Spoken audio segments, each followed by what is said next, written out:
but it's the intention that determines the morality, moral condition of the action. Jesus condemned the Pharisees, for example. They prayed and fasted and continued to have a reputation of being religious. He said praying and fasting is not motive. It's wrong. We ought to pray and fast, but it ought to be to glorify God, to live a life of benevolence and love towards our fellow man. Yeah, and you need to show Did you graduate in 5? Yeah. Hey,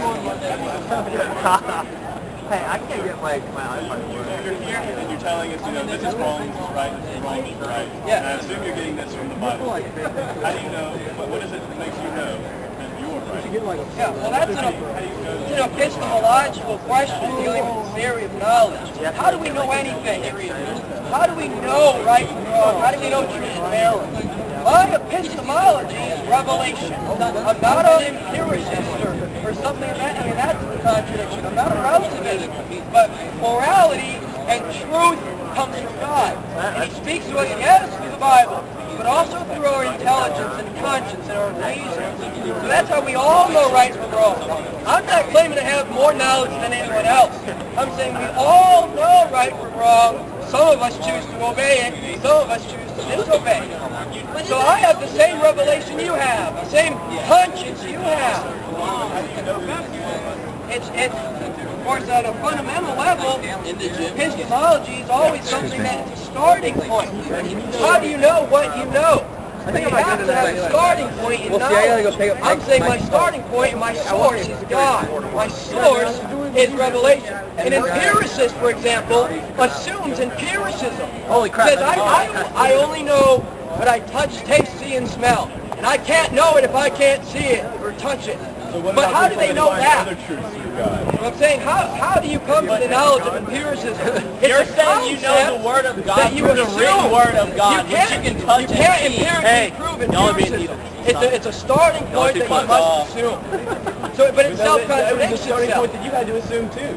Yes, you have to start somewhere. Exactly. And I'm starting with in the beginning God. You said it. But revelation is not internally contradictory. You didn't start with the Bible. You did not start. Because empiricism says you only know what's empirically proven. Yet they know the truth of empiricism when empiricism is not something that you can empirically You're prove. contradicting yourself. So it contradicts its own principle. You are contradicting yourself. You can't empirically prove it. You can't see empiricism, touch empiricism. It's a concept of knowledge. It's a concept. So the Bible, look. But the point is, empiricism rules out the possibility of concepts when it itself is a concept. Okay, so is they God. They limit everything to the material. So is God. You believe that your starting point is God. Your starting point is God. How do you know God? Because you know. How do you know that you know? You say it's God. Circular logic, man. You're getting nowhere. No, you're right.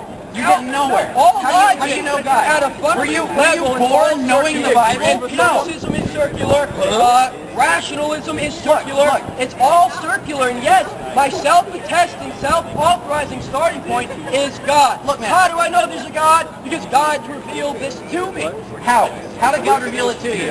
Through my conscience. How did you know that God revealed my it to you? conscience. How do you know Through that your wasn't conscience? just How did you know that that wasn't a firing off of nerves in your brain, like you said to me before? Yeah, how do you know that it was a really depressing day for you and Well, your brain God has made snapped the and revelation undeniable and inescapable. That's the way God made it. He made it sure that we couldn't just be mistaken and faulty in our views, and not regarding morality or regarding His existence. He's made the revelation internally in our heart of hearts undeniable, unmistakable.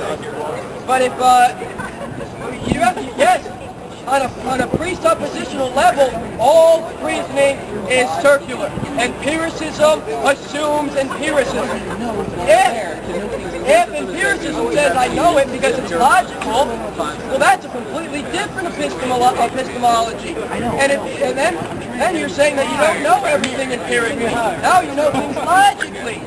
So if you try and prove empiricism by appealing to another source that's not empiricism, then you're contradicting the claim of empiricism. But if you appeal to empiricism to prove empiricism, then it's circular reasoning. They claim is wrong. I don't